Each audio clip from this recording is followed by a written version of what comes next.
परमेश्वर ने आकाश और पृथ्वी की सृष्टि की, और पृथ्वी बेडौल और सुनसान पड़ी थी, और गहरे जल के ऊपर अंधियारा था, तथा परमेश्वर का आत्मा जल के ऊपर मंडलाता था। तब परमेश्वर ने कहा, उजियाला हो, तो उजियाला हो गया। और परमेश्वर ने उजियाए को देखा कि अच्छा है, और परमेश्वर ने उजियाए को अंधियारे से अलग किया। और परमेश्वर ने उजियाए को दिन और अंधियारे को रात कहा, तथा सांझ हुई फिर भोर हुआ। इस प्रकार पहला दिन हो गया। फिर परमेश्वर ने कहा, जल के बीच एक ऐसा अंतर हो कि जल 2 भाग हो जाए। तब परमेश्वर ने एक अंतर करके उसके नीचे के जल और उसके ऊपर के जल को अलग अलग किया, और वैसा ही हो गया। और परमेश्वर ने उस अंतर को आकाश कहा, तथा सांझ हुई फिर भोर हुआ। इस प्रकार दूसरा दिन हो गया। फिर परमेश्वर ने कहा, आकाश के नीचे का जल एक स्थान में इकट्ठा हो जाए और सूखी भूमि दिखाई दे, और वैसा ही हो गया। और परमेश्वर ने सूखी भूमि को पृथ्वी कहा, तथा जो जल इकट्ठा हुआ उसको उसने समुद्र कहा, और परमेश्वर ने देखा कि अच्छा है। फिर परमेश्वर ने कहा, पृथ्वी से हरी घास तथा बीज वाले छोटे छोटे पेड़ और फलदायी वृक्ष भी जिनके बीज उन्हीं में एक एक की जाति के अनुसार होते हैं पृथ्वी पर उगें, और वैसा ही हो गया।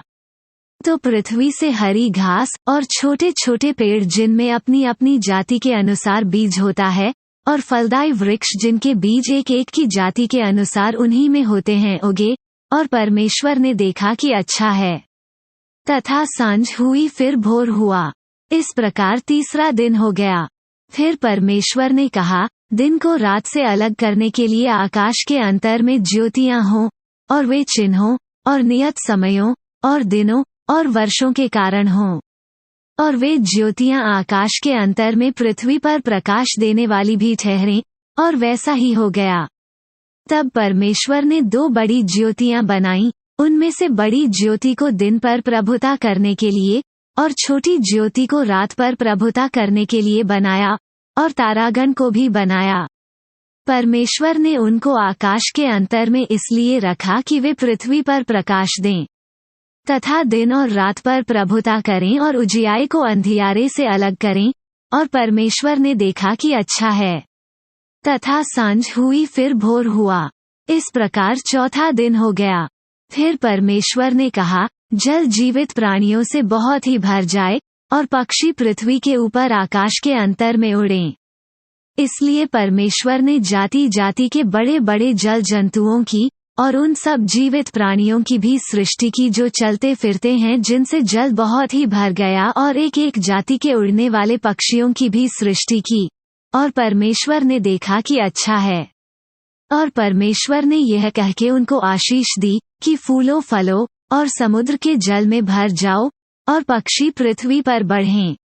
तथा सांझ हुई फिर भोर हुआ। इस प्रकार 5वां दिन हो गया। फिर परमेश्वर ने कहा, पृथ्वी से एक एक जाति के जीवित प्राणी, अर्थात घरेलू पशु और रेंगने वाले जंतु, और पृथ्वी के वन पशु जाति जाति के अनुसार उत्पन्न हो, और वैसा ही हो गया। सो परमेश्वर ने पृथ्वी के जाति जाति के वन पशुओं को, और जाति जाति के घरेलू पशुओं को, और जाति जाति के भूमि पर सब रेंगने वाले जंतुओं को बनाया, और परमेश्वर ने देखा कि अच्छा है। फिर परमेश्वर ने कहा, हम मनुष्य को अपने स्वरूप के अनुसार अपनी समानता में बनाएं, और वे समुद्र की मछलियों और आकाश के पक्षियों और घरेलू पशुओं और सारी पृथ्वी पर और सब रेंगने वाले जंतुओं पर जो पृथ्वी पर रेंगते हैं अधिकार रखें। तब परमेश्वर ने मनुष्य को अपने स्वरूप के अनुसार उत्पन्न किया, अपने ही स्वरूप के अनुसार परमेश्वर ने उसको उत्पन्न किया, नर और नारी करके उसने मनुष्यों की सृष्टि की। और परमेश्वर ने उनको आशीष दी, और उनसे कहा, फूलो फलो और पृथ्वी में भर जाओ, और उसको अपने वश में कर लो, और समुद्र की मछलियों तथा आकाश के पक्षियों और पृथ्वी पर रेंगने वाले सब जंतुओं पर अधिकार रखो। फिर परमेश्वर ने उनसे कहा, सुनो, जितने बीज वाले छोटे छोटे पेड़ सारी पृथ्वी के ऊपर हैं और जितने वृक्षों में बीज वाले फल होते हैं, वे सब मैंने तुमको दिए हैं, वे तुम्हारे भोजन के लिए हैं।